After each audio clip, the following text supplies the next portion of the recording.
Hello and welcome to this new episode of Upclose with Upword. This is indeed a very special episode because today we have not one but two very distinguished guests who need no introduction, not just because they are extremely popular in their own right, but also because they've appeared on Upword so many times before and graced our channel. We have Sai Deepak and Pankaj Saxena. And today we are going to be talking about a very, very important topic, which is why we needed not one but two speakers. And this is about reclamation of Hindu temples and how do we go about this business after reclaiming the first one, which is the Ram Janmabhoomi Mandir. So welcome both of you. Thank you. And Pankaj, you were here a couple of months ago. And Sai, you were here a couple of years ago. What explains your absence first? मैं वनवास में चला गया था. Okay. So we'll start with the basics, right? Yeah. And we'll go with giving the viewers an overview of what a Hindu temple really is, because that really sets the tone of the discussion. Yeah. A lot of people might not really be familiar with the concept of a Hindu temple, though I think most of the Upward audience already is because we've done several videos on this topic. But it would be nice if both of you could actually talk about what the Hindu temple means from your own perspectives and how it is different from a church or a mosque. Pankaj. So, I would like to start with the word that is used for the temple in most of our texts. Mandir is the more colloquial word that we use today in Hindi. But the word which is most frequently used is either Devalaya or Devayatan, which means that it is the dwelling place of the deity. So we have to understand that it's not a heritage place. It's not a place which is symbolically important to us. Of course, it is also so, but it is the real dwelling place of the deity. That's where the deity resides. So the very literal meaning of the word temple in Sanskrit and Hindi, Devalaya, is the dwelling place of the deity himself. So it is the abode of the deity. Or herself. Or herself. Yeah, of course. So we have to start from there, that it's not a heritage place. It's not a building which is only culturally important to us. It has deep, sacred and divine presence. I like to call it where we create temples as the gradients of divinity. Of course, every place is divine. A lot of people say that you can worship anywhere and everywhere. God resides everywhere, to which Kapil Kapoorji says, quips very beautifully, that yes, of course, your God can live anywhere, but their God likes to live in the places of your God. So, and that is true. But the thing is that how we see universe, of course, entire Bharatvarsh is a sacred land. We have viewed our entire land as extremely sacred. Still, there is a way to create places, recognize and consecrate places which are more divine than other places, where experiences of the divine, of the sacred is much easier. The very word Tirth in Sanskrit means, in geography, it means the ford, where it is easier to cross the river. So Tirthas are created at places, literally also, where it is easier to cross the river. So it was possible for people from both sides of the river to visit the Tirtha Kshetra. And symbolically also, where it is easier for you to cross the, as they say, the Bhav Sagar of the Sansara and attain self-realization and moksha. So the very idea is that this is the gradient of divinity. It is a place, it is a kshetra where it's easier to experience the divine. So you cannot simply exchange one kshetra for another because the very nature of the temple is very different. The Shastras tell about 5 primary kind of temples. The first one is Swayambhu, where of course we know of a lot of places like Kedarnath also, where the deity appears on his own. That needs no pran pratishtha. Then there is Devik, which are created by Devtas themselves. For example, Sri Ram created Rameshwaram. Then there is Arsh. Arsh is where a great Jnani or a great Tapasvi creates a center. We have heard of many stories where it is said that a Jnani came and threw his staff or a chakra, and wherever it got embedded, there he created the place. That also doesn't need any pran pratishtha. Then there is Puranik. The 5th category is Manush.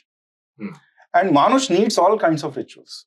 because there, people like us, who may or may not be important, when they create temple, they have to follow the entire agamas in order to make that an important place. Even so, that place becomes extremely important because of Pran Pratishtha, because of all the rituals that go on daily, many times during the day. And over the years, decades, and millennia, as more and more Gyanis and Tapasvis do tapasya there, those kshetras become extremely important. Anyone who does any meditation can easily feel the energy of those places. So it's not changeable. It's not, as they say, fungible. One kshetra and another piece of land, it's not so easily changeable. That's why that is the very idea of Hindu temple, and that's why it is so important. What is the position of Charvakas and temples, and what is the position of temples and Charvakas? Temples in Charvakas, so that's something that my mind will have to adjust to. But Charvaks and temples, they were simply people whose existence we recognized and tolerated. Yes, there are individuals who are like that. And our way was that if you have murdered someone or done deshdroh, until then we weren't interested in much violence against them. So if you were simply, for the want of a better word, not very intelligent, then we just left them alone and said that this is not an exemplary thing. So this is how Charvaks are treated. The entire idea of a temple is that there is no symbolic, there is no question on the divinity of the place. There is no question on the existence of the deity. They are not even viewed symbolically. Because if you view your culture symbolically, you're viewing it at one remove. There is no question that the deity exists. It's an outsider's perspective. Yes, that symbolic perspective is an outsider perspective, and Charvaks are very far from that. The second category, I'll still need some adjustment to think about. Okay. From a legal perspective, the good part is, contrary to the monolithic perception of the Indian judiciary's take on dharma, if you read some of the earliest judgments, there is a very clear and serious recognition of the importance of rituals as part of Hindu kshetras. There are several such judgments which I have cited myself as part of my arguments recently and even before, where the courts have clearly said that, one, in the backdrop of the Babri Masjid controversy, there was another fight or another parallel judgment that emerged. And in that judgment, the question was, what is the distinction between a mandir and a mosque, or a masjid? That was a question that was specifically raised. In which the court goes on to say one is a place of congregation or prayer and the other is a place of worship. And Prana Pratishtha is specifically discussed in the context of worship. The interesting part is some of the earliest Anglo-Indian judgments and subsequent judgments of the Indian Supreme Court post-independence have recognized the specific meaning of the word worship and the concept of Prana Pratishtha. To the extent they have said, even assume for a moment that you think that all of this is superstition, the limits of secular rationality are tested in these places. And whatever may be dismissed as idiosyncrasies, which are actually ritualistic from the perspective of the devout, will have to be kept or will have to be respected, because the devout believe that it is important for these rituals to be observed to maintain the sanctity of the place, to maintain the urja or the prana there. That's a question. That's a position that the Indian judiciary has taken categorically. And to the extent, Indian High Court and Supreme Court judgments have also connected the relationship between hereditary archakas and Prana Pratishtha and the maintenance of rituals. To the extent of saying, this discussion happened heavily in the context of the Kamakhya Mandir. There's a huge judgment. It's one of the most popular judgments that are cited in this regard, where they say that if the Sthala Purana effectively says that this happens to be the family or the community or the group from which the archakas shall be appointed or chosen, or whatever the process may be according to the Shastra there, you will not interfere with it. No new claimant can actually step into the picture unless he is able to seriously dispute, not just dispute, but seriously dispute with evidence the existence of the practice. So why is this backdrop necessary? That our legal repository recognizes these distinctions and, dare I say, even values these distinctions and protects these distinctions. Okay, that is something that these days we tend to dismiss. This is perhaps because with time, the secularization of thought, even religious thought, has percolated the judiciary's realm in terms of appreciating this thought in the context of religious places. That has happened over time. Right. But for the first time, I think when the Supreme Court perhaps in recent history has had to confront the concept of the personification of the deity and treating the deity as a real existing being, not just in the eyes of the devout, for the purposes of the law, is the Ram Janmabhoomi case. Yeah. Because Ram Lalla was one of the claimants, right? Who was represented by Sri C.S. Vedyanathan as the advocate. Ram Lalla Virajman is the claimant in that matter. So the personification of the deity is recognized by the Supreme Court of today, and it is effectively a continuum of jurisprudence that has been collated and compiled over the years. Right. The good part of the, let's call it the British Hindu philosophy in that sense, is that they believe, they always believed in what I would call the autochthonization of law, which means they'll bring in a common law principle and they'll say, isko is area or culture ke saath hum kaise indigenize kare. Okay, they'll try and do that. So it would emerge as a blend of their principles, and common law actually traces its origins to biblical worldview. That is the stated position. That, when coupled with our position, it gives rise to a Mishrit creature. In some cases, it lands in the right place, and in some places, it creates trouble. So, for instance, if it says, you know what, if we don't have a position on this, let's simply defer to the existing position, which is the local position. But where it's possible for them to interfere, they will say, no, I would want to test it on the annals of our philosophy, which is kahan pe likha hai. Essential practice. Essential religious practices test. So it has multiple consequences. It's a mixed bag. But the net result is our law recognizes the distinction between a place of prayer and a place of worship. It recognizes prana pratishtha, and it also recognizes that once a deity has been consecrated, even desecration doesn't translate to destruction of the energy, because desecration is not the same as deconsecration. Okay. So if the necessary ritual has to be observed for it to be deconsecrated, where in some places the idol is immersed in water and whatnot, which is visarjan jab tak nahi hota hai, you will continue to treat as if the energy continues to reside in that place. That permanence is the current position of Indian Hindu law in that sense. So the fundamental position, if you're looking at the first principles of this entire debate or controversy, is that this is the position of the law. Therefore, as long as deconsecration has not taken place, the factum of occupation will be treated only as occupation, not a concession or a relinquishment. Right. So I think, when you combine both these perspectives, the natural question that emerges from that is, why reclaim temples? What is the fundamental motivation or the premise for which all this narrative is, emerging? That what is that? What is it that? What difference does it make? As we discussed earlier, also, they are the real energy center, for the want of a better phrase. They are the real energy centers of the sacred land. Once you concede that the divinity exists really, that these are divine places, there is no question about that. You cannot fail to see that all of these temples are created due to a certain reason. These places are not random. When you still see the geography of Bharatvarsh, when you see the 4 dhams that are there, we have even today, after so much of destruction, after so much of giving away of land, losing all of that land, we are still defending those points which, in a way, Adi Shankara created. Dwarka is right at the border. Just across it begins Pakistan. Then there is Puri, and you see in the north there is Joshimath and Badrinath, and then Rameshwaram. When you see all the 12 Jyotirlingas, they are still inside India. So wherever the sacred kshetras of this Bharatvarsha is, even considering geopolitically, even national security wise, this is the land that you finally hunker down upon, finally defend.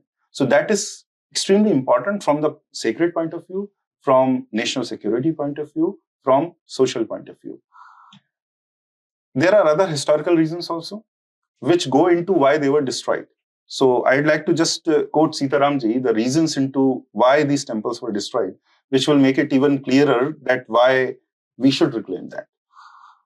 He says in Hindu temples what happened to them, because in the run-up to Sri Ram Janmabhoomi movement as the movement was gaining ground. Marxists were beginning to write against us. Right against us. Sri Sitaramji, Ramswarupji rose up with Voice of India, Arun Shauriji, a lot of our scholars, and they created the evidence, the real evidence, marshaled up the evidence, and argued from the side of Hindus. He edited 2 volumes, Hindu Temples, What Happened to Them. In the first, there is the theory, why destruction. In second, there are all the examples and the list of around 2,000 temples, which he says, not even the tip of an iceberg. This is the first cursory look at what has been destroyed. In this, and that is perhaps the most comprehensive work till date, and even that he calls only the tip of the iceberg. Not even the tip of the iceberg. He says that I am not even beginning to delve into all of this. Because those people who say that our discussion at best should end with the number of temples quoted in these books don't realize that he himself is saying this is not even the tip of the iceberg. Yeah. So he's not saying, he has never said. It would be an utter lie to say that he said to stop after 2000. Right. In fact, he gives the rationale why we cannot stop until we do the absolute reclamation. Right. So he says in this work, this theology, by which he means Islamic theology, lays down loud and clear that it is a pious act for Muslims to destroy the temples of the infidels and smash their idols. Conversion of infidel temples into mosques wherever practicable is a part of the same doctrine. And we see that this doctrine emerged as a means to humiliate Hindus and to keep them humiliated, to keep their, you can say, self-respect down so that the reclamation never happens. And this is coded even in the names of, like right in Delhi, we have Quwwatul Islam, the might of Islam, where they openly laugh that we have created an Islamic place. It's near Qutub Minar, no? Yes. The place where they say the 27 temples we have destroyed. Jains and Hindu. Jain and Hindu, both of those temples. Right. And there is Adhai Din Ka Jhopda in Ajmer, where in 2.5 days they managed to destroy an ancient Agraharam and university around the Saraswati temple that was there. And after that, because they had no time, the emperor had to offer namaz in that. So they were not able to destroy all of those pillars. And you can very easily see it's a Hindu temple, like you can see in Goan Qutub Minar complex and also see. So it is a means of, like jizya, which was the tax on Hindus. It is a means to humiliate Hindus and to keep them humiliated. So that the desire to reclaim never appears in their hearts. See, why the other side was so incumbent upon not even giving away one place. Of course, it is that they did not want to give away even one mosque. But the point was that they did not want to concede to the idea that the Hindu places can be reclaimed. So, which is like what we are discussing now. So, all of these places, all of these names all over India, it shows that they were done to destroy Hindu confidence.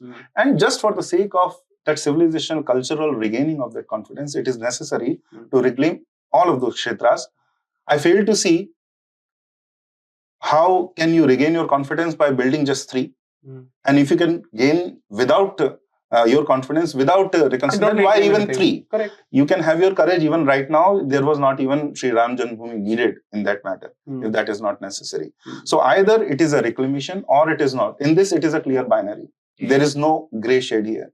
Reclamation has to be complete in that sense, absolute in that sense. I would go a step further, fully agreeing with Pankaj. You could either limit the scope of the conversation and analysis to politics, or you can go down to the level of culture, or you can go down to the level of society, or you could go to metaphysics. If you're a believer in the energy spaces and the concept of a mandir or a kshetra or a devalaya as he calls it, your starting point cannot be politics, culture or society. It has to start with metaphysics. Now, unfortunately, this discussion on the metaphysics of a temple is bound to land or completely not land on those who share a rationalist perspective of things. A rationalist perspective of things would mean effectively a Charvaka perspective for all practical purposes from our Indic perspective. I genuinely believe that rationality as we understand it in the contemporary sense has no space in this conversation at all. Which means the modernity-rationality complex must be chucked out of the window when you discuss the issue of reclamation of energy spaces. And as he says, reclamation of energy spaces can always be had only in binary. The conversation can happen only in binaries. You can't take an in-between position. You can perhaps take an in-between position if it's political, cultural, symbolic, or whatever it is. But if it is metaphysical, there is no way that you can evade the conversation one way or the other. And I am of the view that anybody who's lived in Delhi can speak of the negative atmosphere of Delhi simply because of the lack of temples here, the number of temples here. The energy gets better as you go down south. And this is not a racist statement. It's not a chauvinistic statement. It is a statement which is a testament to the impact of the Islamic invasions on the north and the relatively lesser impact on the south. The common perception is, no, you guys don't know anything about it. Partition is something that's limited to the north. Invasions are limited to the north. No, that's not the case at all. I would say there's a stark difference, both in the positivity of the energy and the fact that it makes a difference to the Hindu nature of the atmosphere. That is a fundamental position. If this is the premise from a metaphysical perspective, reclamation is not negotiable and reclamation is an imperative if the atmospherics of the north has to change. That is the point of view I would like to come from. 2, I believe that the other side understands the metaphysical aspect of our energy spaces better than we do today as a society. And this, I would say, equally of the evangelical tactics, where they appropriate our rituals and Christianize them, which has been the standard practice right from the beginning of the Christian takeover of Roman Europe. Absolutely. So it's not as if they reject our philosophy or they reject our rituals. They just don't want it under this label, and all of it will have to be surrendered at the feet of somebody else. Okay? There could be, of course, several nuanced differences between the Christian approach and the Muslim approach, but by and large, they do understand the impact of the rituals. Today, I think the only community which has lost sight of the importance of rituals, especially in a place which is heavily ritualistic, is unfortunately the community that believes in idol worship or murti puja. Okay? And the discussion surrounding the reclamation of our kshetras reveals not the other side's hypocrisy, but our ignorance on the subject, because a lot of people see this purely as some kind of a triumphalist act. No, it is not. It is not a triumphalist act. It is the reclamation of those energy spaces that your ancestors identified as the places where that energy has to be kept alive in order for the well-being, the Lok Kalyan, so to speak. So you must do it. Right. So I don't think I have any more interest in looking at it from a political or a historical perspective or an identity perspective. I see this purely from a metaphysical perspective. The moment you do that, the answer is every inch has to be taken back and every kshetra has to be taken back. Then the discussion has no meaning beyond this. So while I completely agree with what both of you have said, right, but playing the devil's advocate here. Charvaka's advocate. Playing the Charvaka's advocate here. I think the political dimension is an intrinsic part of the whole spectrum. Right? So if we have to reclaim temples, there is a political element to it, and we have to play by those rules. So then 2 questions come to my mind from what you both have just said. One positive and one negative. The positive is more to do with us, that there are some people who say that if you expand this list indefinitely, as you both seem to be advocating for, then it kind of cannibalizes on the 2 most important that we have right now, which is Mathura and Kashi, right? So that is one. And the other is the more, let's say, law and order related issue, which is to say that, after hundreds of years of a certain status at a place, to reclaim it back does involve some kind of, let's say, even psychological violence. So what do you say about both these aspects? So my position on this is, frankly, I think it's time for this community to ask what its priorities are, and 2, also to recognize that the status quo as it has existed has not been a status quo in reality, because it is an encroaching status quo. you cannot hope to think of this as a peaceful status quo in light of the Waqf Act as it exists. Okay? And you should not create a silo between the violence that you have suffered as a society and as a civilization and the existence of the Waqf Act. Right. The existence of this legislation and the institution is continued proof of occupation. So I don't see how we think that we are actually living in peacetime. Peacetime in the context of Bṛhat, especially after 712 CE, has been, according to me, a misleading peacetime. It has always been preparation time and not peacetime. It is only a question of when the clock strikes again. So, one is that so-called larger picture, and second, I genuinely want to understand the sentiment when people say that when you expand the scope of your ask, you lose what is probable. That question is framed in such a way that the assumption is that what you have asked for is a probable give from the other side. It is not. Which organization from the other side has decided that, you know what, we have seen the tumultuous impact of one reclamation movement. Let's draw the right lessons from this. And when the Supreme Court has shown the way where an occupier has been given a magnanimous grant, which he is undeserving in law, why don't we look at that particular option when coupled with the fact that under the Waqf Act, we already have such a huge piece of real estate of this country? That should have been the starting point of the conversation. Then what would have happened is people would have, the people on the claimant side, that is from the Hindu side, would have had some reason to introspect. Even then, I wouldn't actually concede to introspection for a different reason altogether.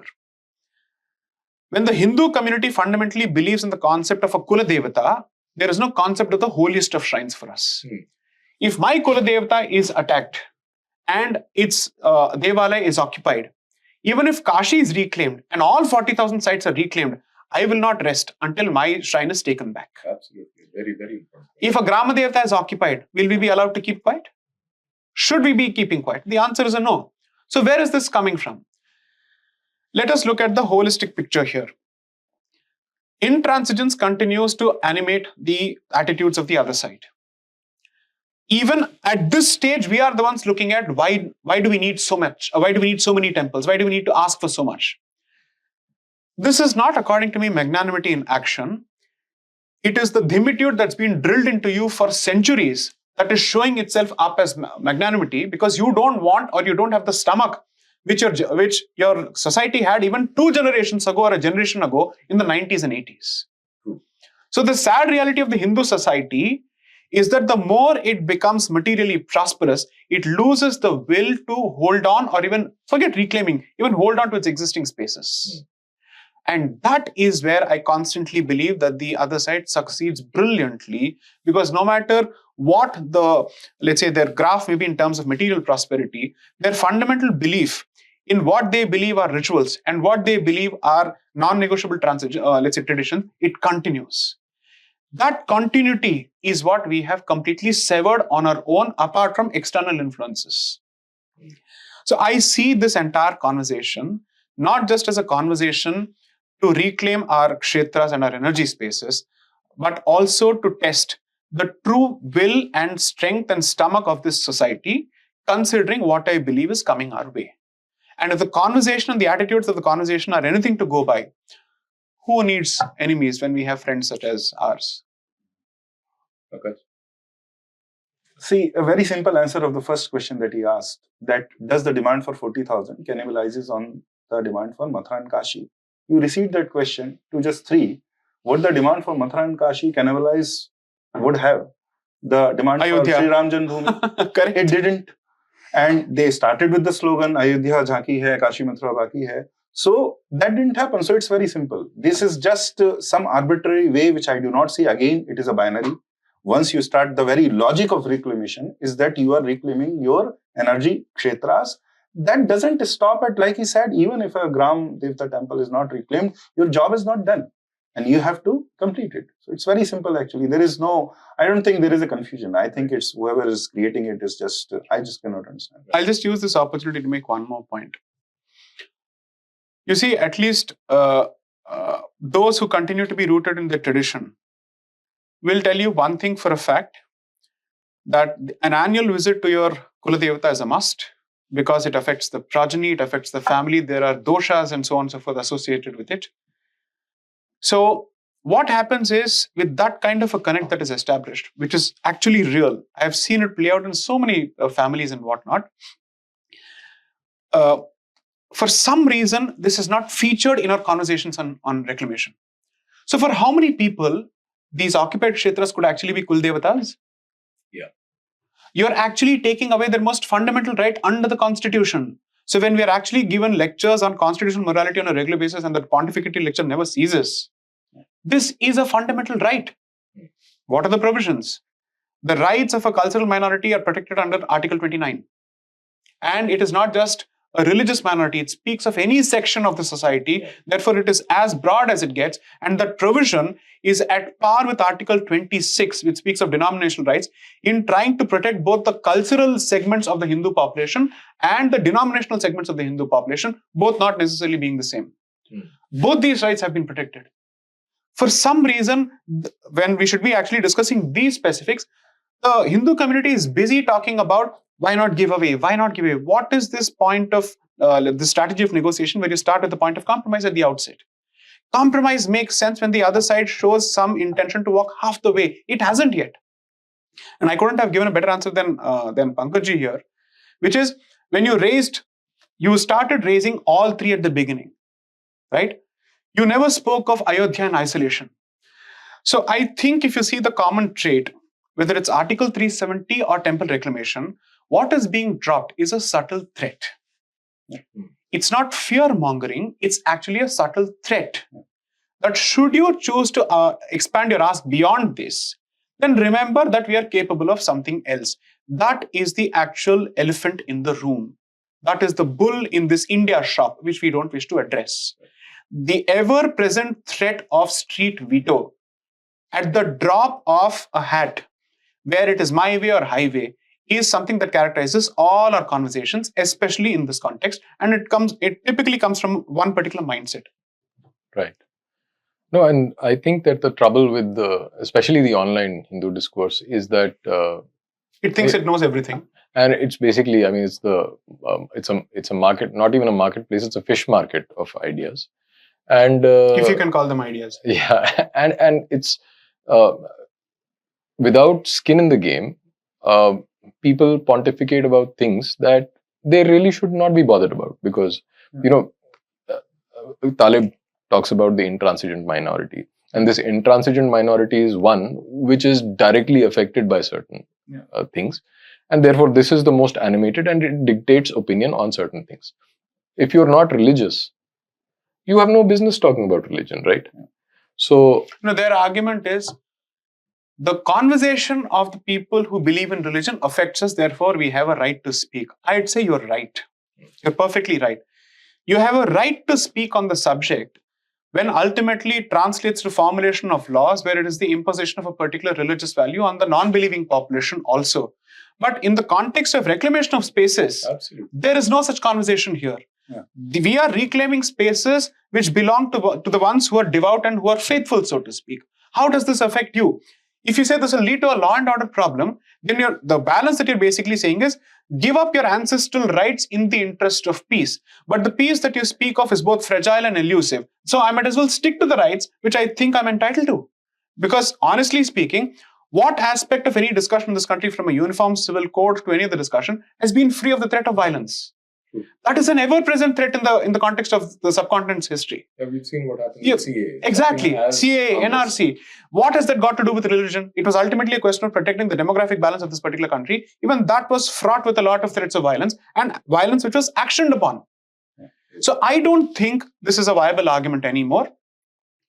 If the specter that faces us is that every conversation that results in expecting reasonableness from the other side, not just concessions, just bare reasonableness, results in the threat of violence, then you should stick to your position as opposed to giving up your position in the fear of attracting violence. I don't think that's sensible or even sane remotely.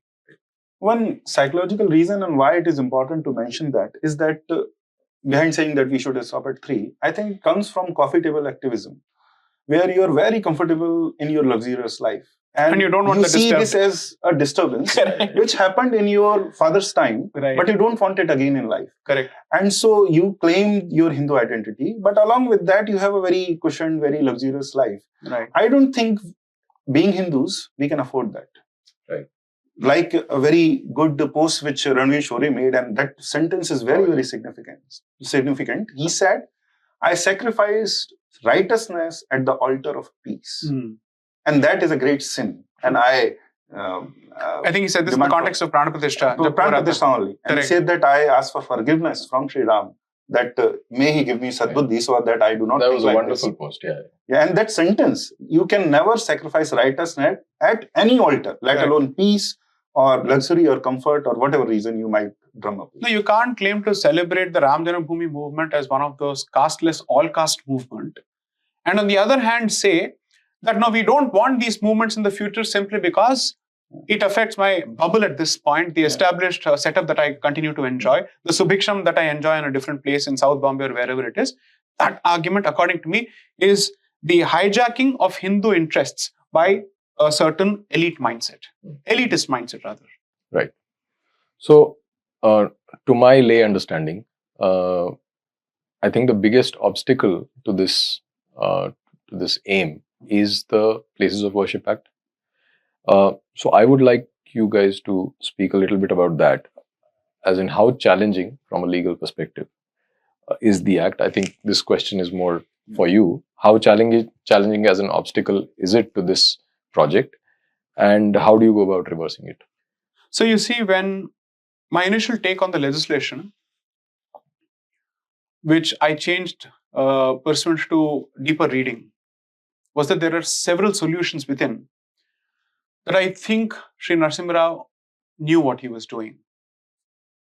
And going by his track record and his support, even if tacit, for the Ram Janmabhoomi movement, I always wondered as to how this man could have supported the enactment of this legislation. Is there something that you're missing? Around 2019, 2020, just around the time when Vishnu started his movement and his litigation to reclaim Kashi and Mathura, I'd started writing pieces, and I had also had a conversation with Nupur on her platform on the subject. And in one of the pieces, I said there is something in Section 4.3 and Section 3 which actually militates against each other. I said as much in an interview to, I think, to Outlook. And now I think the confusion was resolved when I recently filed my written submissions in the matter. This was, I think, late last year, when the matter was being taken up for arguments. Incidentally, the union is yet to file its affidavit and its position on the Places of Worship Act. So in that, I basically said that if interpreted properly, the legislation actually does not pose a threat to reclamation at all. Because it specifically says if it happens to be a heritage structure, then the provisions of the Act do not apply, and the status quo bar that the Act imposes ceases to exist. In fact, never existed in the first place. And the definition of a heritage object or an ancient structure comes from a 1958 legislation, which says 100 saal se upar ya 100 saal, baat khatam. So the only thing that you're expected to establish is ki ayu kitni hai. Right? Once you do that, the bar doesn't apply, then reclamations can start. But what if the imposing or the imposed structure is also more than 100 years old?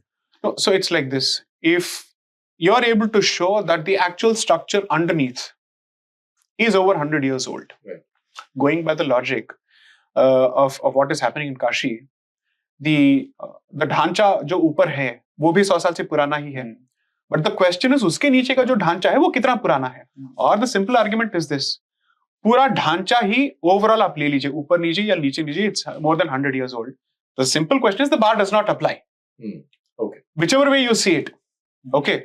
If the bar does not apply, then both sides can actually initiate their proceedings, respective proceedings, no matter how they see it. The only Trojan in this entire argument that each time we talk about this that they choose to introduce is D.N. Jha's favorite argument. Okay? अरे मंदिर खोदोगे तो आपको वहां पे बौद्ध स्तूप भी मिल जाएंगे. It's very surprising, and when people who go to courts, they'll tell you this. This argument comes about for the very first time when the Hindu side starts fighting for Ram Janmabhoomi. Do you know that this argument was raised even in the context of Sabarimala when the fight was going on in the Supreme Court? Really? Yes, there was a petition claiming that Sabarimala is in fact originally a Buddhist place of worship. It's available in public domain. So somehow they choose to introduce this argument only to stifle the Hindu argument, but it is never presented as a standalone claim when the Hindu isn't making a claim. So who are the people who typically latch onto this? Shri Faizan Mustafa, the current Vice Chancellor, I think, of Nalsar, constantly brings this up in his defense of why there should be no reclamation as a project or a movement. So those people who want status quo to continue, which is the status quo with respect to occupation to continue, are the one who actually prop up the Buddhist argument. So when we speak of first principles to apply karke dekho, well, these are the first principles. The history of the introduction of the Buddhist argument in the context of these proceedings typically has been a way to prevent the Hindu claim from seeing the light of the day. That's how it has worked. When tested for evidence, you scratch the surface, you get nothing. You get nothing. Except for fabricated history. This is almost like the same fabricated evidence that, or the claims that they made for the Ram Temple case also. Correct. So ultimately, दूध का दूध और पानी का पानी कहाँ पे होता है? Archaeology. Dig it and you'll see what happens. Okay, let's look at it this way. Worst come worst, what will happen? If it is established that ultimately there is a Buddhist structure there, when has the Hindu side said anything to the contrary? Whatever applies to the goose will apply to the gander. The chips will fall where they may. As simple as that. Yeah. Why should your silence be seen as a magnanimous act which I must overdo by not asking for what I think is mine? That I don't think matters at all. You don't wish to claim yours, that's not my problem, but I'll certainly claim what is mine. But you enter the fray each time only when I enter the fray, that raises a serious red flag. Right. So when people suddenly bring up this argument, I think they don't realize the politics of the Marxist introduction of the Buddhist argument when the Ram Janmabhoomi movement was at its peak. When you read through the literature of that period, it becomes abundantly clear that the school of thought was given birth to only during that particular period and not before. So what you're saying is that there is even no need to reverse the... Even if the legislation stands, I think it's possible for us to reclaim. Okay. I am not therefore hoping for the legislation to fall because I think there are enough and more solutions within which we can make use of. Yeah. Until somebody says or until a court rules that the Places of Worship Act is coming in your way, until then I said, nahi. Abhi Vishnu ka to kaam chal raha hai. He's doing it. Because the Place of Worship Act has been raised as an argument by the other side. Right. But that hasn't stopped the trial court from doing what it must. I think he has exactly exposed all the, let's say, the hypocrisies of the other side, including the popular myth. He has busted the myth that the legislation stands in the way of reclamation. So from this, I'd like to take a little bit of a detour or shift of focus to two specific cases, which, the obvious Kashi and Mathura. And, I'm sure that people would want to know more about the history and the legal obstacles to reclaiming these two specifically, if we can briefly discuss that. Yeah, I think you should... On the legal aspect of it, because I don't see the Places of Worship Act coming in the way of the reclamation of these spaces, the previous answer continues even for this. I don't see a problem whatsoever. Okay. I'd like to see a final outcome in Kashi, because that's the proceeding that's currently moving at a fairly good pace, to see whether the trial court rules on the other side's what we call a preliminary objection on the maintainability of the suit, which is to say that this action is fundamentally barred by the Places of Worship Act, is their argument. And when each time the matter has gone up and down, the Supreme Court has said that let the trial court take a decision on this. Until then, we will not interfere. Because even before the matter could proceed further, the opposition would constantly approach the Allahabad High Court and then go to the division court saying, this matter cannot proceed any further because if it's fundamentally barred by law, what is the point of it letting it run its course? Whereas the Supreme Court has said, which is rightly so, the first institution or forum that is supposed to take a decision on this issue has to be the trial court, not the Supreme Court, because the law is, until the court of first instance returns a finding or gives out a finding, the higher court will not interfere with that issue in the first place. Okay, but you should understand the larger strategy here. The larger strategy is daran jitna bhi evidence collect hoga through excavation, through archaeology and other thing, that will effectively tell a wonderful tale, which would make it very difficult for them to claim that there was no temple in the first place. Which is why, if you understand the history and politics of resistance to the excavation orders of the Allahabad High Court, when the Allahabad High Court ordered excavation, tremendous resistance. They said 100% no way, this can't happen, this and that happened. Ultimately, finally, when it happened, they realized that they had lost the case. The cat had been set among the pigeons, because excavation revealed a lot of things which until then they could get away with by fabricating history, by scratching each other's back. Thapar would write something which Jha would validate. Jha would write something which Habib would validate. So it was a fantastic mutual echo chamber. What called their bluff was excavation, and that is exactly why the attempt you would see in this case as well, has been to somehow prevent access to the actual site and recordal of evidence by the ASI. I wouldn't say ASI, I wouldn't call it evidence, I'd say a report by the ASI to explain what are its findings based on its survey on an expert basis, because ultimately it is seen as the expert body on the subject. Right. So I don't see a legal obstacle at all. The presence of the legislation will not come in the way and does not come in the way in the prosecution of the suit and the reclamation of these places. That applies not just to Kashi and Mathura, but across the board. I would say that both of these temples, Kashi, I guess, is the temple that exists now, is the third generation temple. Mathura is the fourth generation temple. After 3 successive destructions, they have Razia Mosque is known as among the original mandirs. So I would say we should not just, of course, we are keeping this temple. Of course, we are rebuilding the one where the Gyanvapi Mosque stands now. We have to reclaim every single place which are nearby. Right. And that will also create history that will not let us forget what happened to us. Correct. Because one downside of creating a grand thing and then not talking about the history is that future generations might think not much bad happened. So one good way to do it, we have to reclaim every single generation of those temples, which happened in Mathura also, which happened in Kashi also. So there is no question of just reclaiming all of them. Reclaiming all versions of them is also necessary. One of the suggestions that came about in the aftermath of the victory in the Ram Janmabhoomi case was that the government should at least set up a museum of what was excavated, so that people know, right?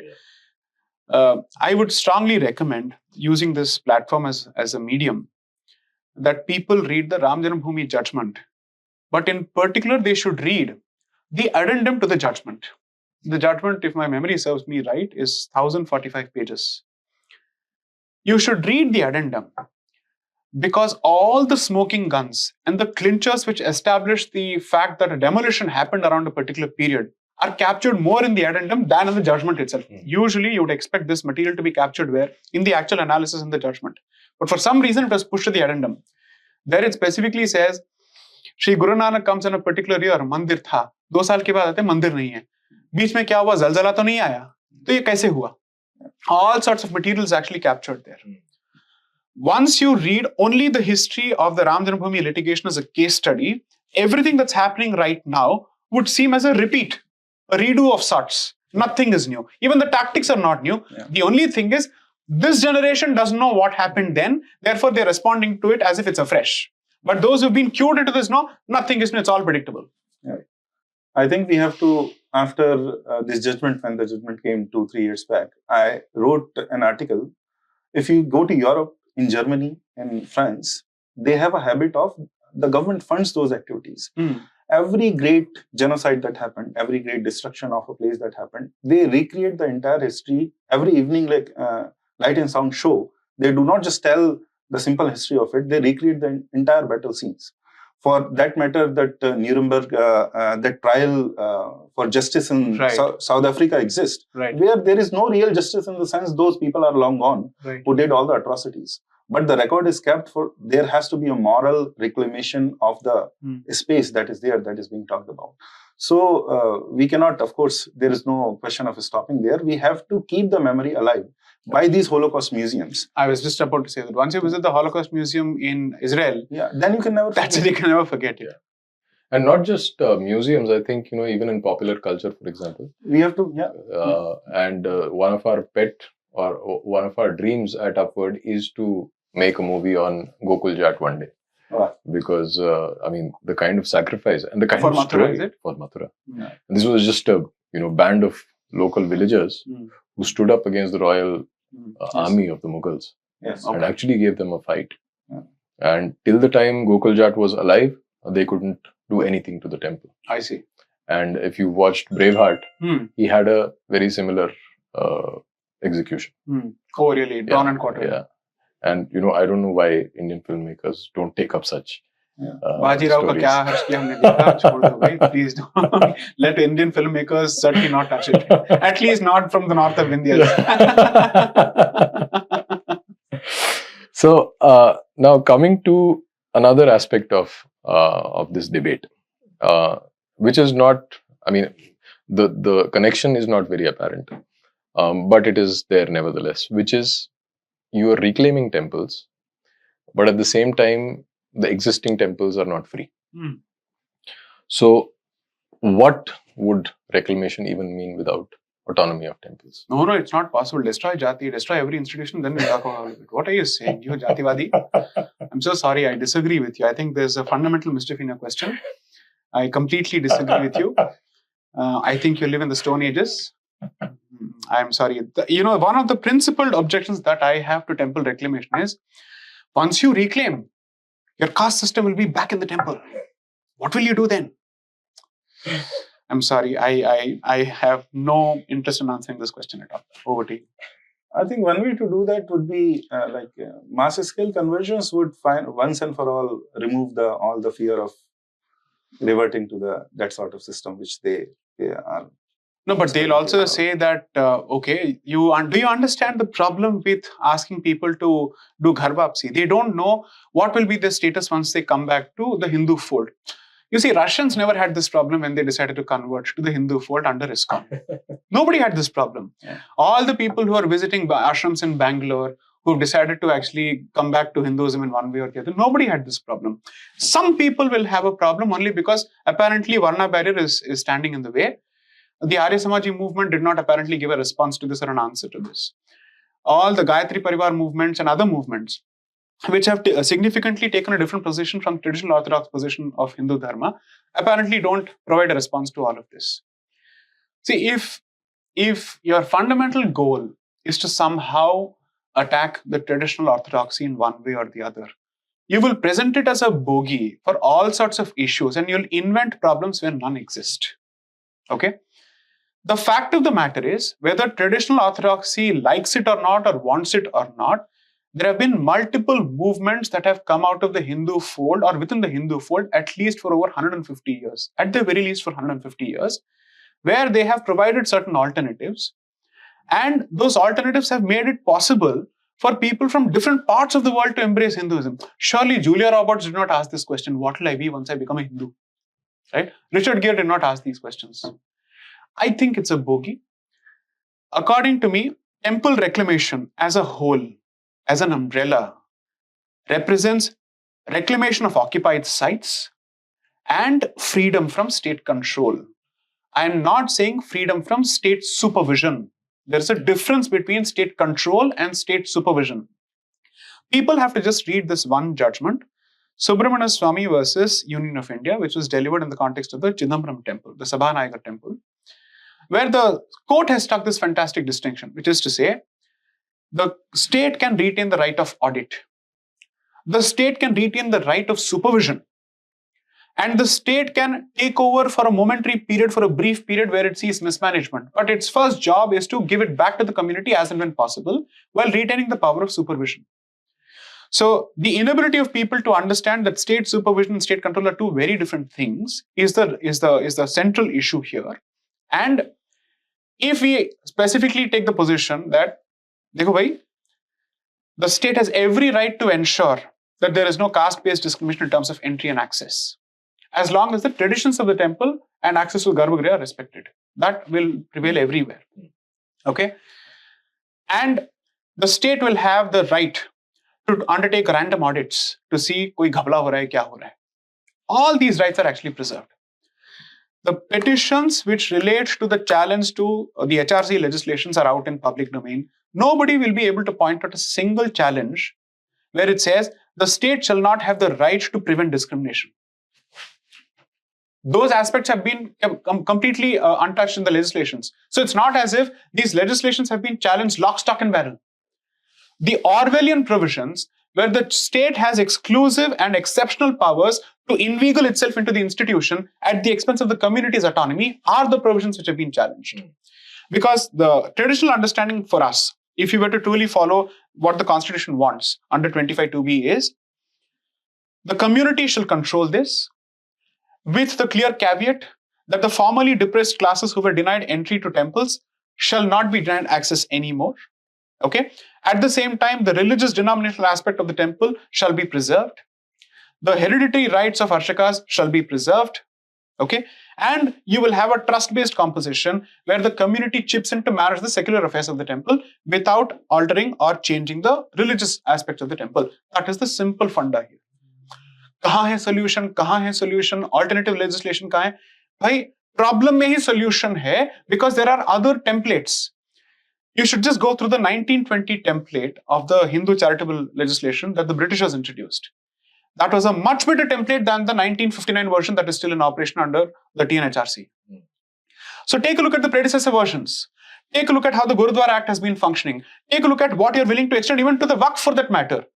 I can understand when if there is absolutely no legislative example outside of this and there is a vacuum outside of this. भाई आपके पास इतने सारे compare and contrast exercises and tools हैं. So look at the excuses being created. Where is the alternative?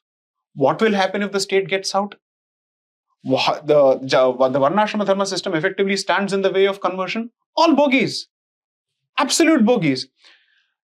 Tell me who is actually following Varnashrama Dharma in their life these days. Is anybody following the Nitya Karma according to the prescription? The answer is a no. 0.1% of the box. So who is actually holding a chabuk and saying, Karo, varna tum Hindu nahi rahoge? It's left to you ultimately. It's left to your own devices. As simple as that. The ones who are wedded to a particular institution and the traditions associated with the institution are the ones who continue to follow it. Everybody else says, it's my life. As simple as that. No, and also, I mean, it's not just, I'd like to clarify here that it's not just the reform movements that have embraced outsiders.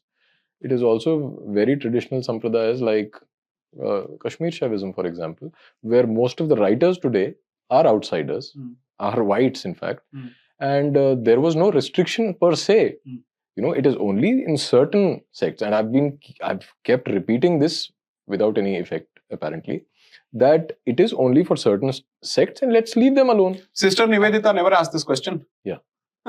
Absolutely. So now, addendum to this question itself, which is invoking your distinction between Shatrubodh and Swayambodh. So in that sense, reclamation and autonomy, both, is important, I understand. But when we look at the condition of temples today, and I've spoken about this at several other places also, if you take the example of the Kalkaji temple, it is, it leaves much to be desired in terms of management. So reclamation would also mean to reclaim it in a sense that it is meant to be, how a temple should function. So how do we bring that change? Let's say we have the autonomy, but leaving aside the legal aspects, but just the cultural or the more spiritual aspects of how a temple should be functioning. I would say once a temple is free, truly free in every sense, the nature of the deity takes over the place. If there is no outside interference, it is the subhav of the deity which institute the rituals. Those rituals actually create the atmosphere which is necessary, not just in that kshetra, but in that city. And that is how the sacralization of the entire Bharatvash, sacred land of Bharatvash works. Right. So I would say, I have no doubt that if they are completely free, the deities will take over and the sacralization, re-sacralization of Bharatvash will happen.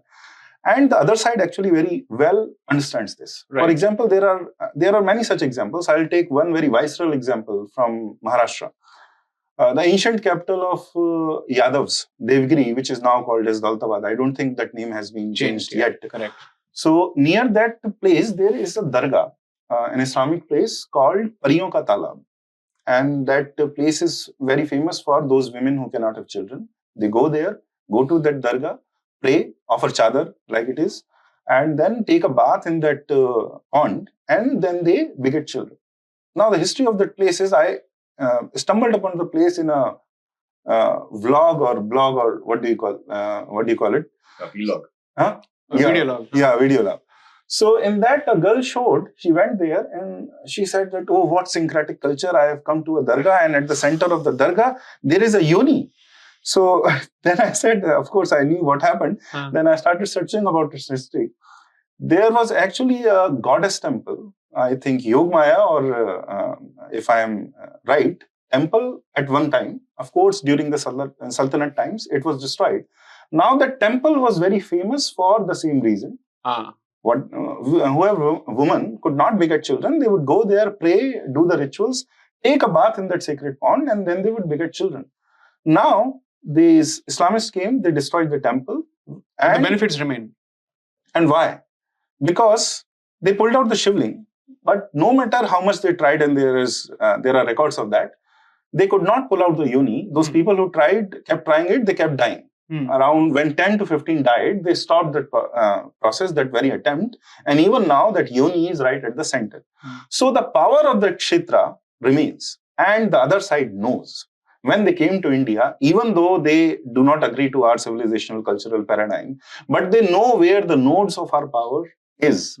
And all those nodes they have occupied all these times. Pariyon Ka Talab is a very good example where the benefits remain. Even the Velankani church, it is said that it is built on the site of a great temple, and that's why it is reputed to have those healing powers.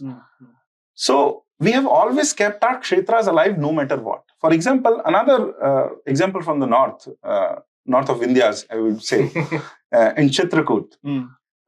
When I first went there, I was of a more rationalist, logical bent of mind. It was more than a decade ago. There used to be times. I thought Pishle Janam. So I went there and I was going through all of those places, all of the sacred places where they said this is where Ram came, this is where Hanumanji were, and all of that. And this is where Sita ji sat and did that. And I was a little like, why is this? How do you know? These are the feet of Sri Ram. I was a little skeptical. But when I thought over it, and actually as I went over it, to those people who were doing pradakshina, there was not an iota of doubt that this was the kshetra where it all happened. And if you go to that place, not a single old structure remains. Everything has been eliminated. All the temples that you see are only 150 to 200 years old. Sri Goswami Tulsidas ji completed a large part of his great Grantha on the life of Sri Rama there only. And after that, all the structures that are there post-date that, because by even then destruction was happening. But imagine the grit of Hindus when all the structure is gone. Like you said, the power of the kshetra is not gone. Even when the vigraha is destroyed, even when the structure is gone, the power of the kshetra remains. And while nothing was there, Hindus kept doing pradakshina. And that is how the kshetra was alive. That is now we can reclaim and create grand temples when our society has that power again. So this has happened all over India. We have always remained our kshetras. We have never forgotten them. Now is the time to reclaim it. Only, I guess, in the past 60 or 70 years, there has been an attempt to make us forget. But we have never forgotten. We will never forget. One of the stark examples that you get to see of, which is characteristic of Islamic invasions across the world, is that after having decimated the existing civilization, they will then take credit for the contributions of that civilization. So now the latest trend is that Pakistan is apparently the fountain of human civilization and all that, because ultimately they want to lay claim to the antecedents of the Indus Valley civilization. Okay, let's not call it the Indus Valley civilization, the Indian civilization. That is the microcosmic manifestation at the temple level. Where after having taken over the temple and having destroyed the murti, whatever is the manifestation of that energy by way of a healing power or whatever it may be, of course Charvakas will disagree, is then attributed to the existence of an Islamic structure there. It's symptomatic of, and I think this is more or less true of most what I would call new religions, which have nothing to offer in terms of culture or cultural contributions, because old religions have existed for such a long time that they've animated and defined cultural conversations and contributions for the better part of it. So the only thing that they've been able to do is to take over and lay claim. The strategy has been take over, absorb, digest, acculturate, and claim. So typical of the West. Yeah, right. Intellectual property rights comes into existence as a template for the rest of us to follow after he's finished stealing everything from us. Yeah. The great golden age of Islamic science, as they say, when Harun al-Rashid was there in Baghdad. So what happens is that it's very easy to see, it's there in their history. They come over, they occupy from Africa to some parts of Western India and a great and huge empire. They chance upon some of the greatest civilizations and greatly advanced scientific civilizations at that time. And there is a mix of all those scientists who are not in divine or sacred matters working, but in other so-called secular matters. For 100 years, there is a bounty because you are cannibalizing the civilization that you destroyed. But what happened after the Baghdad Caliphate? That golden era was never repeated. So they do occupy, but do know that if they keep occupying, there will come a time when the power and kshetra of that place will dwindle and ultimately it will end. So they do it also in the meanwhile take benefits, but after that also to destroy it. For example, there is this another example in somewhere in UP, Sambal, I guess. There was a temple for Kalki Avatar, and said that this is where Kalki Avatar will emerge again. So there was a very small temple which was not famous. If you go there, they have gone there, destroyed the temple and created a mosque there. And if you ask the locals, they say that it is to prevent the rise of Kalki. So they, even to the extent of believing in our cosmology, they are aware and they have no disbelief in it. We might say that these are myths, these are stories, that according to the scientific atheist perspective, these are all just stories, but they do believe and they are acting on it. No, that's a very important point, because I keep reminding people that, it's not the same as an atheistic view. When you talk to outsiders, Muslims or Christians, very often they do believe in our gods. It's just that for them they are the works of the devil, or so on and so forth. But they don't come at it from an atheistic point of view. They believe in their existence. Yeah, absolutely, they do, and they're fearful of them as well. Yeah, correct. So, you raised a very important point about the nature of the deity taking over and influencing the whole region. Another project of mine, another ambition of mine at Upword is to make a documentary on some of the fantastic work being done by Indic Collective and People for Dharma in reviving the smaller shrines at various places south of the Vindhyas. Because in the last Kshetrayanam conference, when we would that was held in Kumbakonam, Ravi took me to one of these Pandya era temples, if I'm not wrong, and the stories of how the community rebuilt itself around the temple, and the very raw human stories of changes the positive changes in their lives. Those are stories worth documenting, and it's unfortunate that I'm still only able to visualize but not actually make it happen. I actually spoke to them, and both to the trustees of People for Dharma and Indic Collective, because as a legal advisor, so to speak, my role is limited. So I was just trying to understand what is it that they're hoping to do when legal actions can yield only so much, and the pace of legal action is typically slow, or this process is typically slow. So what I understand is there's a fantastic, I would say, organic distribution of work between the members. I think Sri T.R. Ramesh continues to be the spearhead of all legal action, tireless, ceaseless, relentless. He has effectively made that the motto of his life and the sole purpose of his life. So more power to him and more power to everything that he does. And the good part is quite a few young and experienced lawyers have stepped up in Chennai and other places to give him the support and the assistance he needs, which has always been the vision that it needs to be a decentralized, localized response as much as possible, so that there are more and more stakeholders. The stakeholdership has to be widened. Second, I understand from both Ravi and Arvind that they are getting some fantastic support in the dharmic state of Tamil Nadu from across all jatis for revival of temples. Yeah. where previously it would be difficult to even conduct one Nitya Puja. Now they're trying to do it thrice a day. People are chipping in. And the revival of that kshetra has a positive consequence, not just in the mental well-being of people, but also their ability to coalesce around one energy center. That has happened. 3, all our assumptions of how jatis and varnas work, we get to see them in action there.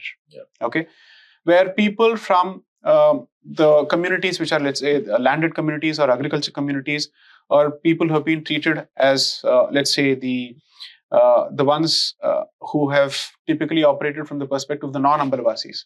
The Ambalavasis are those communities which whose professions revolved around the temples. These are non-Ambalavasis. Turns out that they have traditionally been given a share in the proceeds of the agricultural revenue of the temple, or from the agricultural produce belonging to the temple's land. और प्रसाद का जो एक भाग है, उनको पहुंचना ही पहुंचना है. So I understood that under that so-called much maligned traditional structure, there are different kinds of, let's say, prasad or bhog, in terms of saying, if he gets this right, this is what you should get. There is a stakeholdership that's evolved. Nobody is actually kept out of the system. Now, you can either approach it from a blanket mechanical sledgehammer approach of equality, or you can approach it from a different perspective altogether. So some of these communities are so happy at the revival of the temple itself. And it has happened cutting across political lines, actually. Okay, that is something that you realize once you start looking at how things work on the ground. That the conversations that hijack our attention on Twitter and other places, or let's say X and other places, don't actually matter on the ground. Yeah. Those conversations are typically meant for the self-important category of people who believe that these conversations define their sense of activism, and they need some sense of validation or burnishing of a certain badge on them. But for the people who are interested in the functioning of the temple, they're very clear what the priorities are. They're very clear about how do they work and collaborate together to bring it about. That, I think, is the more productive conversation to be had, and which is why sometimes it helps to get your head out of this X bubble and focus on doing something on the ground. Yeah. That actually works, and it gives you a lot more sense of positivity and hope. Pankaj, what you mentioned about the dwindling energy of various shrines and the, let's say, the deliberate attempt to take as much benefit of it as possible and then, discard it. Yeah. What I was alluding to, the same logic which also incidentally works with jizya. So jizya would get you all that revenue, but in the process it will force them to convert. So ultimately it will end, but while you are doing it, you are also encashing it. The diminishing return in the long run. Yeah. But what I was referring to has similar dynamics, in the sense that when you do not take care of the shrines as it is meant to be in the traditional way, the same logic applies. Yeah. As you see in the case of Joshimath, which is an absolute horror and a tragedy that we are seeing unfold just before our eyes. So I think while we talk about reclamation of temples and, and be hopeful about all these things, a word of caution is in order. Yeah. Which is which is what I was alluding to. Yeah. So let's take the conversation towards the closure. If you have anything to say about both of you to the audience directly on this topic, please be my guest. I think I would like to comment on what you said. There was another temple in Uttarakhand which they disturbed, I think, a few years ago. Oh yes, Dhari Devi. Yeah. And after that, we all know what deluge happened. So you can believe in it, you can agree with it or not. Yes, Sushma Swaraj said as much several years ago in her speech, saying that please do not dislodge Dhari Devi. Yeah. And she said this on the floor of the parliament. Yeah. It is because it is a process. It happens within the temple. It happens in a larger kshetra also, that you bind certain places through some energy, through some rituals, and some certain calamities which can happen. Otherwise, they do not happen because that kshetra is sitting there. And it is protecting that place and the places around it. Now, why does that happen? I would like to end with the process of what is the act of darshan when you go to a temple. It is, you do not go to just pray. Of course, you pray, you do all other activities, you sing bhajans, you do everything else. But what is the act of darshan? Incidentally, the presence of that energy. Yeah. And That is see, the beauty about Sanatan Dharma is there is a sacred shared vocabulary which flows through all of disciplines. So, talking about its oneness and the central idea that there is, our philosophy is called darshana, which the word is very simple even in Hindi, even in Sanskrit, that is to see. So it is not the love of wisdom, just like in the West it is the act of seeing truth, reality itself.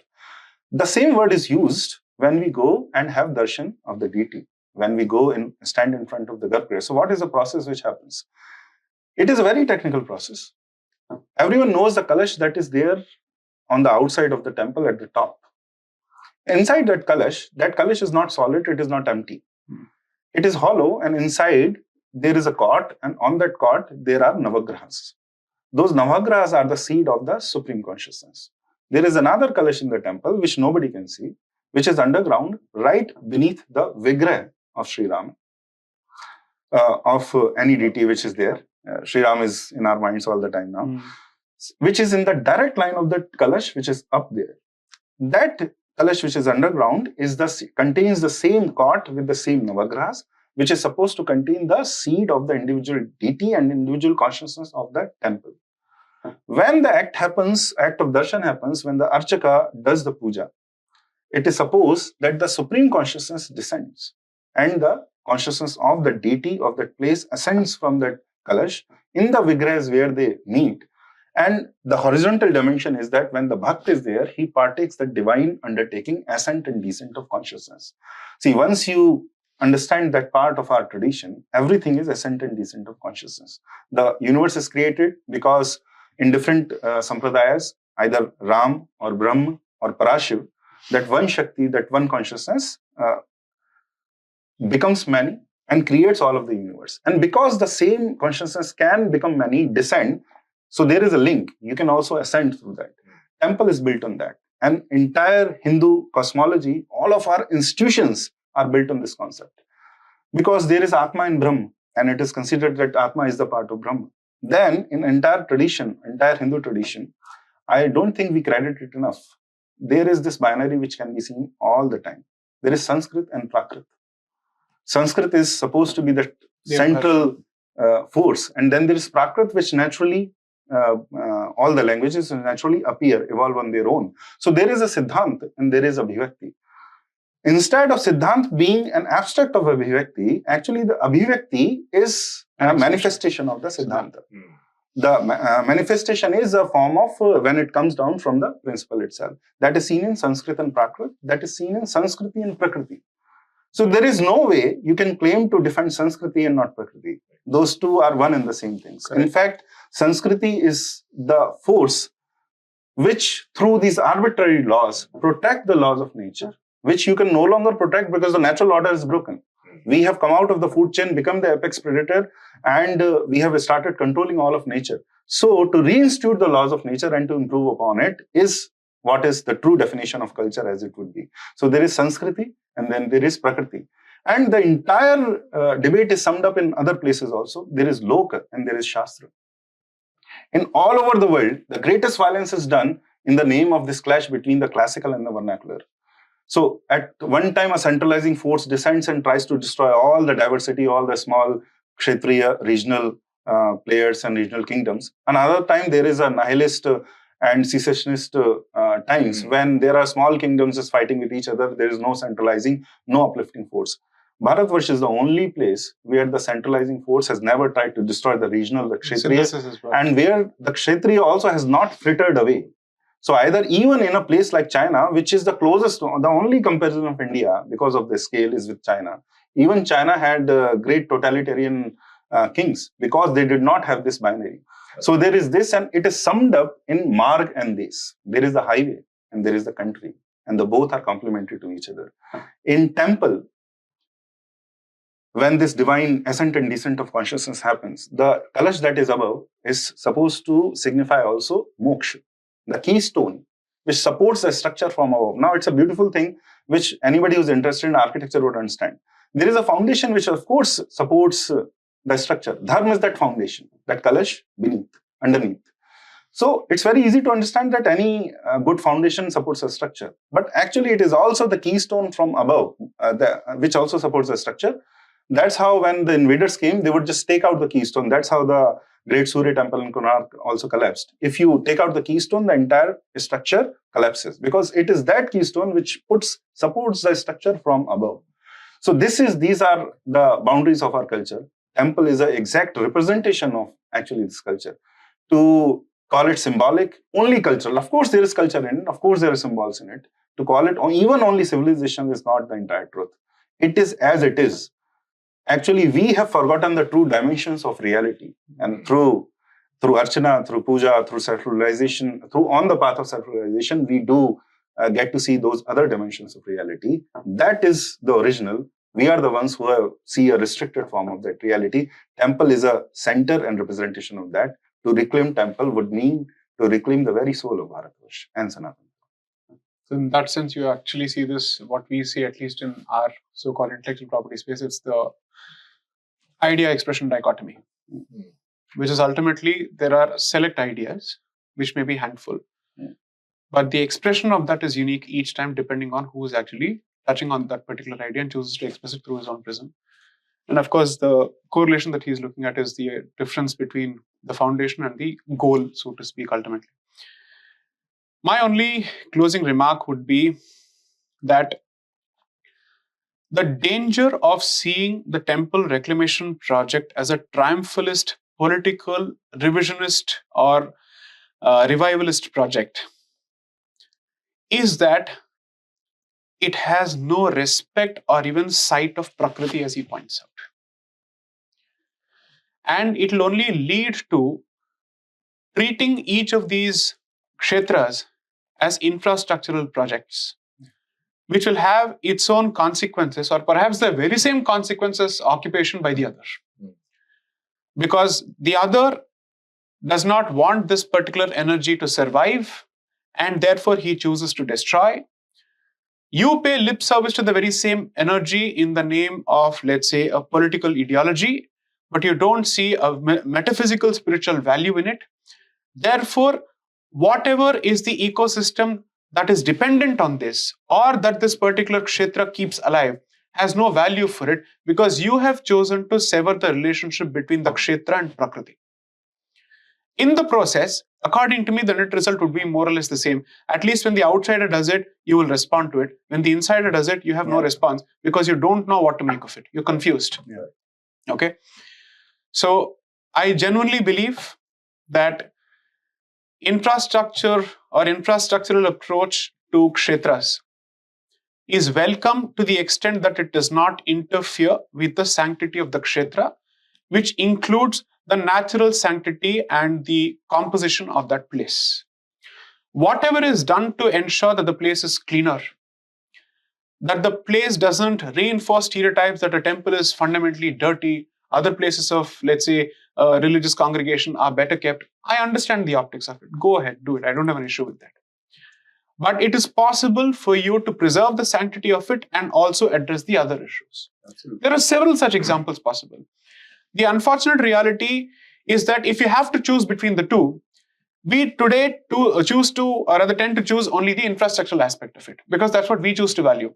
How convenient will I be how convenient will it be for me to go and find a place to stay or reside or eat when I go there, as opposed to the central object of visiting that kshetra.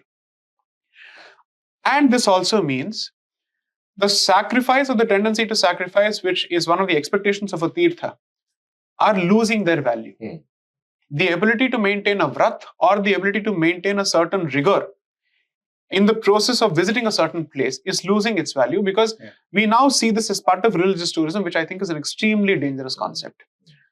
So temple reclamation, 100% we must go about it. Temple freedom, we must 100% go about it. But in the process, we must not lose sight of the fundamentals for which all of this is being geared towards. That is basic. And that, I think, takes us to two things. If you see this purely as a reclamation project which is triumphalist in nature, it operates purely from a Shatrubodh perspective. And if you see this as, no, God is everywhere, why do I need a kshetra? Then you don't understand the Swayam also. If temple reclamation and temple management are understood well, Shatrubodh and Swayambodh will both be understood well. You will understand what is it that you have lost and what you must regain and what you must defend against. The outsider perspective and the insider perspective would be crystal clear. That's why this movement, according to me, is an epiphanic movement for the Hindu community. I think I can't better the closing remarks that both of you have made. So I'll do what I do best. You bring it out. That's how I would take credit. So I'll thank you both for making time to do this. And I would request our viewers to watch, to share, and to subscribe to Upword and to donate, support our work. Thank you. Jai Shri Ram. Jai Shri Ram.